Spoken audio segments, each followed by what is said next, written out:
wonderful viewers, and welcome to yet another episode of Business in Africa here on Africa Renaissance TV with me, Mohamed M. Siliva. Well, today we're going to be having discussion on technology in business. We all know technology is very vital as far as business and entrepreneurship is concerned in Africa. So today we have a special guest, Mr. Mudlam Keta, a web designer and also a content creator, of course, a business enthusiast. Mr. Mudlam, welcome to Business in Africa. Thank you so much. I'm honored to be here. Thank you so much for accepting our invitation. You're welcome. Well, before we start our discussion, can you tell us a little about yourself? Okay, I am Mamadou Lamin Keita. I am an entrepreneur and also a student, but I focus much on content creating. I create content online, mostly writing, and I also do freelance. Most of my clients come from Facebook. I also do web designing, like you said. So yeah, that's all about me, basically. Sure. And I also do spoken word, not poetry. Yeah. Okay. Now, talking about technology in business, can you take us through the essentials of technology as far as the recent business environment is concerned? So for me, I would say like we all know that the business has evolved because of technology. Like a lot of recent inventions all regarding technology has made business become more easier for most people. For example, before it's very difficult to get customers, but now everything is online. With your social media platform, you can get thousands or millions of people that are willing to buy your product, meaning you get more exposure, and digital marketing has become easier too in that aspect. So I think that's one of the importance of technology, the essentials, and many other more opportunities. For example, financial services done through online. That makes buying easier for customers and or consumers. So business is technology is very vital in business. Like you mentioned, finance. Most of the recent technology has helped in the financial transaction, exactly, such as the use of QuickBook and others. Yeah. Now, what will you say to the notion that technology coupled with business brings about innovation? Yeah, like before, when you look at it, I will take this to the movie industry. Most of the time, it was CDs that were used for streaming movies. But now there's Netflix, there's Disney Plus, there are Amazon Prime, and all other streaming services online. Because before, these were things that were not done in that way. But now everything has become innovative, and they are doing that, getting money out of it, and streaming videos online. When it comes to the business aspect too, they are making money out of it. For example, PayPal, before it was the banking system. You go to the bank, you deposit your money and get it back, or buy a product. Before you buy a product, you have to go to the bank, withdraw the money, and then buy the product. But now with PayPal online, you can buy anything and then keep it for yourself. It's very convenient. Yeah, and then we also have the emergence of Wave also. Exactly, the Wave too. It's very easy now to get products or buy your things. So we can have our transactions done online very easily. Yeah. Now, talking about as you have highlighted, technology is very important in business, but cyber risk deterred most entrepreneurs from relying on technology to improve productivity. What do you think governments in Africa can employ in order to stop cyber risk?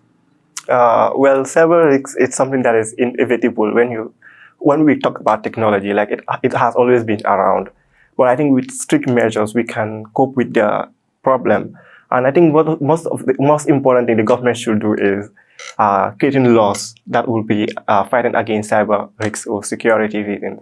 If you build laws that are passed on, like, for example, fraud and other cyber criminals, they act, I think that will go a long way in stopping them to go on with their crimes, because it's like going to be a preventive measure. If you do this is what the punishment is going to be on about. For stakeholders too, they can, for example, make trainings for their workers or employees to tell them, create awareness on cybersecurity and cyber criminals and other, how would I call it? Like, the citizens should know more about cyber security, the cyber online security, for them to know what it's all about and how they can protect themselves from cyber criminals in that aspect. When it comes to the government also, I think there's something like a national agency service.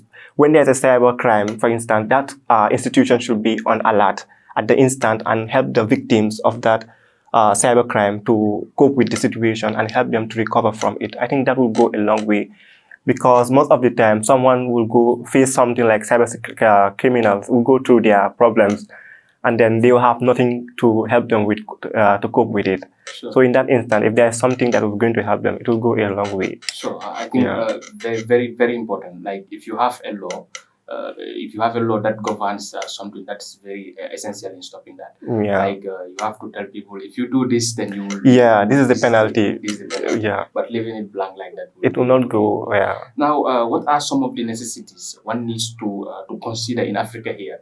We all know Africa is still at the way, should I say way back when it comes to behind. technology. Yeah. So, what are some of the things you need to consider before venturing into a business that requires technology?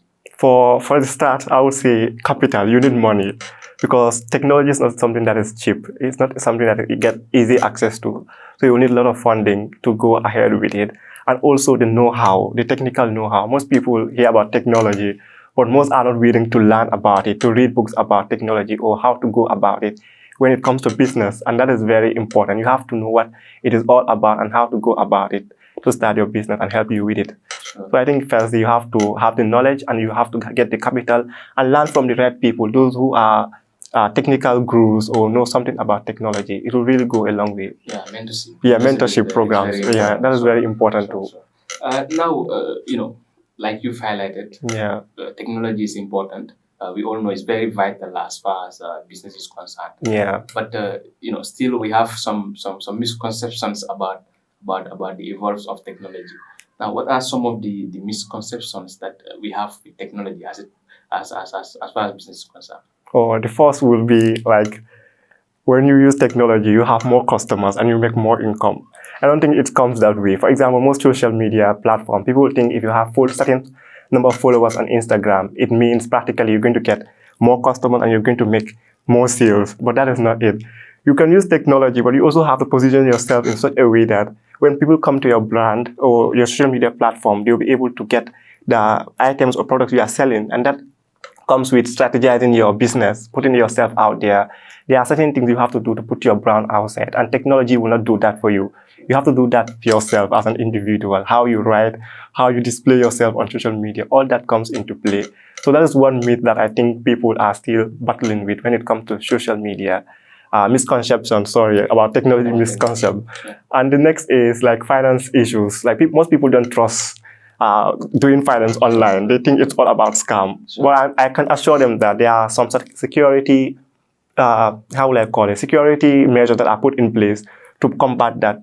Most of the services done online, the transactions are safe, but most people, especially the older generation, when it comes to online, they don't get involved into financing online. And I think that's very taking us back. For example, you will talk to someone, can I send you the money on web? They will say, no, I want to meet you. I think this technology sometimes when it comes to finance is helping us because it's combating another crimes. Yeah. Like if you are not carrying bulk amount of money with you, then it will be easier for you. There will be less crime. Robbery, you will be prevented from getting robbed. So that is it. Yeah, but now for most often people think technology in business is only limited to marketing. Okay. Yeah, most often, if you talk to people, you say you need technology in your business. They will think about marketing. Now, do you think there are other areas in business that requires technology apart from marketing? Yeah, I think there are a lot of other areas of business that requires technology apart from marketing. For example, the drone business itself, that is something that you can rely on technology in the agricultural sector. For example, you can get your goods or maybe pest insecticide. You can use the drone to monitor the farm area and all of that. And that is helping you in your business in one way or the other. And when it comes to the marketing aspect, I think that's a very great misconception because you can also read ebooks online. And those ebooks are done through technology. Before, most people get physical books to read, but now it's been easy to get. It's very easy to get ebooks to read, and there are a lot of books about business. So you can get access to those books and read it. And then, in other ways, technology helping you to read and become better to develop your business. So I think that is another way of technology helping you with regard not to marketing, but the whole business itself. Sure. Yeah, and also finance. Like most often. Now we see the emergence of softwares that are developed to record transactions, such as QuickBook or those and those kind of technologies Yeah. that we use. Most often before we are using Excel, but now it has evolved from Excel to those Those code were, or those and all that. yeah. So technology, but now internet is very expensive in Africa. Do you think this is affecting the emergence or the improvement of technology in Africa? Yes, it is. I will say it is because the cost of internet it's a problem. The average layman will not be able to afford it on a daily basis because if you are to use the internet for most of your services online, it requires a lot of data. And even if there is data, but the network is another problem. Yeah. So you will not be able to function like your competitors in the global market. Sure. It's going to be very disadvantageous. Sure. Yeah, I think that brings us to the first commercial break, and then we will be right back.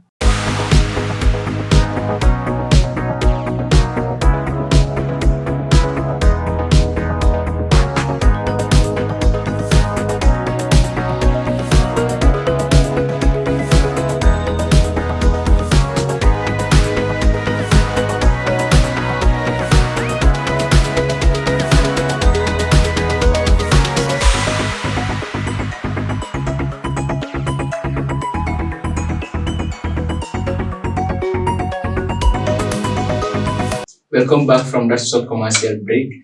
Just to remind you, you are watching Business in Africa here on Africa Renaissance TV with me, Mohammed M. Seriba. If you have not subscribed to our channel, you can subscribe to our channels on YouTube and also follow us on our Facebook and Instagram at Africa Renaissance TV. Mr. Keka, welcome back. Thank you. Thank you so much. Now, talking about technology in business, like we've discussed earlier on, technology is very important as far as business is concerned. Now, how do you think technology can change the dynamic of entrepreneurship here in Africa? Technology can change the dynamic of business in Africa in a lot of aspects. For example, we talk about for the break, the financial aspect, because most transactions here are done manually or physically. But if their transaction services are done online, it will be very easy for people to buy products and use them, the consumers on their part. Most of the time, like I would like to buy a product, but because it's not convenient for me to get access to it at the instant, that is online, I might be like, no, I'm going outside to buy the product from the physical market itself. But if it's Amazon, it's very easy for me to buy the product and then it get delivered to me at my doorstep. That is very convenient and easy. So for people like me that are not socially, how would I call it? Like not socially, how to put it into words? Not too much social. Yeah, not to socialize much. I prefer to buy it online than to go to the physical market. So I think if most business men in Africa consider that decision, it's going to help in a lot of ways. It's going to change the dynamic of business in Africa. So I think I'm also in that kind of situation sometimes because we used to buying things on Amazon, on on other online AliExpress. So now in the Gambia also I think there are some of them. Yeah, they are coming up, but it's kind of behind for me. It's kind of behind, but I think that also is highly on the cost of internet. Okay. Because most often we don't. Your customers will not be able to buy online because of the cost of the internet. That is another factor. Yeah. So internet is very key. It's very key. It's very key in the improvement of technology. What inspired you into business? Okay, for me, I think what inspired me to start a business is to gain financial freedom, like to be free financially. Because when it comes to me, everything I want to do is to make an impact in the world. But I cannot make an impact if I'm financially unstable. So that's when I came to realization that I have to start a business and get myself financially independent. It's not easy, but yeah, I think we're getting there slowly but surely. So that was when I came up with, I asked myself this question, what are your potentials? What are you good at? The things that I'm good at. And I realized that I'm a creative person. I'm good at content writing and creating content online. I'm also good at web designing, graphic designing, and those design stuff. So that's when I created my first online class, master class, and it was on content writing. And I think I had 3 batches so far, and I stopped because of my schooling at university. I had to stop the classes and then focus on my academics. But later on, I continued on freelance on Facebook and Upwork, where sometimes I get clients. It's not on a daily basis, but time to time, I get clients and I do designing for them, graphic designing, logo designing, and web designing for people. So I think that's it. Yeah. You also do marketing for people. Marketing? No, I don't do that. I don't usually do that for free. Like on my platforms, I don't charge people for it. Yeah. Okay. So you also involved in charitable works, like I can say in NGO.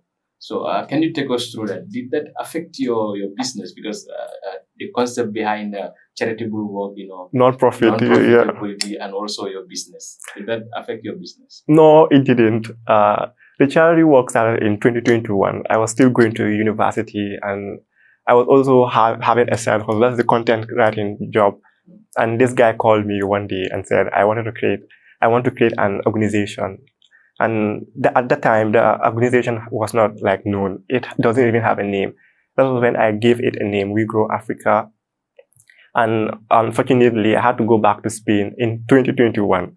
So the organization went dormant. The activities were not going on until recently. When I came back, we launched our first project, which was during this Ramadan, and gave some food stuff for the needy.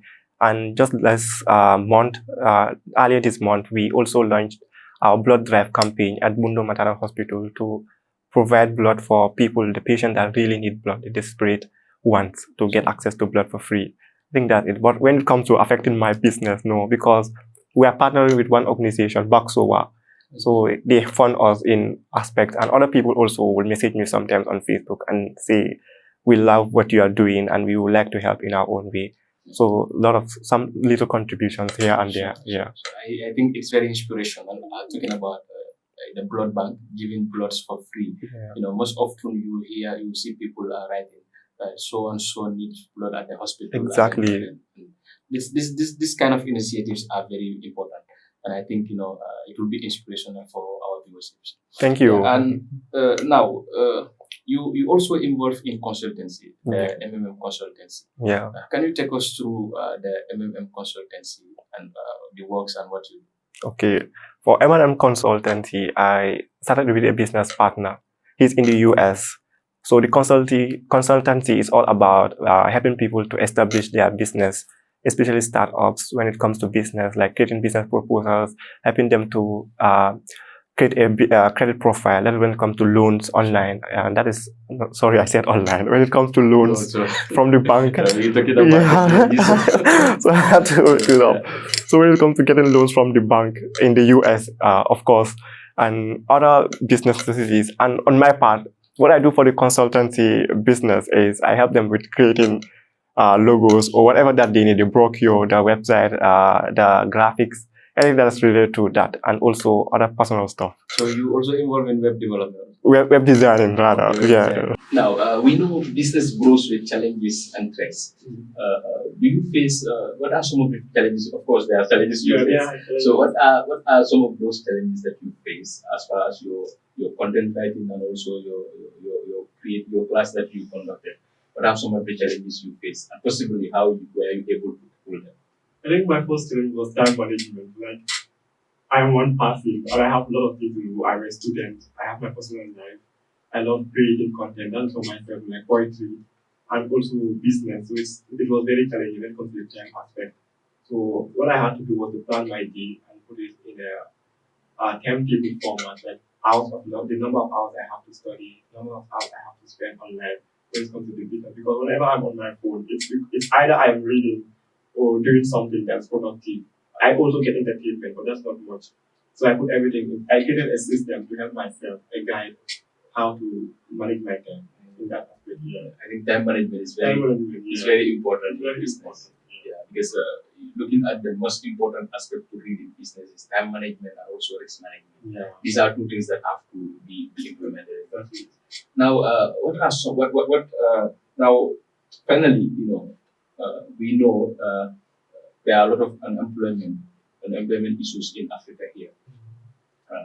Governments are trying to push for full employment in the countries, but now we've seen there's a surge in unemployment. Now, what is the advice? What advice will you give to the youth as far as entrepreneurship is concerned? Because we know entrepreneurship and business development is what will bring about the eradication of unemployment and also poverty. So my first advice would be to just start, whatever it is. Like you have to start it. It was hard for me to start my business. I had thought like, what will people think? What will people say? Like, you have negative feedback from you. You can't do this. Don't go on with it. And some also have telling me like, I don't have the money or I don't have the tools needed to start something. But when you start it, you see the journey starts itself. Like you get everything that you need on the journey itself. Not about how far you go, but what you learn on your journey to create something for yourself in the future. And the second thing will be patience and tolerance. Like you have to be very patient. You don't start a business today and expect to get the results tomorrow. Maybe but most of the big businesses like Apple, Microsoft, you name it, Tesla, all started maybe 10 years ago or 20 years back. They were working behind the scenes. It's just recently that they have getting the results that they worked for years ago. So you have to just take your time, focus, be dedicated, committed, and expect your results. Anytime from maybe even in the next 5 years, 10 years, you get the results. So you just stay patient and persevere. Now, your advice to existing businessmen as far as technology is concerned. Okay. My advice to them would be to rely on technology, like let them take the opportunity and work with it. And also, if you are someone that has a knowledge of technology, it will be very wise and helpful to help people that are young people that have no background when it comes to using technology to help them with it. I think it will really go a long way. Sure. That's very important. The businessmen there, use technology, rely on it is very important for the improvement of, for the development of entrepreneurship in Africa. Now, how can people reach out to you if we need the service, your services like content creating, and also web design, and also flyers and all that? How can we reach out to you? You can reach out to me on Facebook. My name Modu Lamin Kita, sorry. I also have a website, that is www.modulaminkitakeys.com site, sorry. So that's it. So that's it. You can reach out to him on Facebook and also on his website as he highlighted. This is all from us here on Africa Renaissance TV. To remind you, this is Business in Africa. You can follow us on Facebook and also on Instagram. You can subscribe to our channels on YouTube at Africa Renaissance TV. Till you come your way next time, this is Mohammed M. Silva.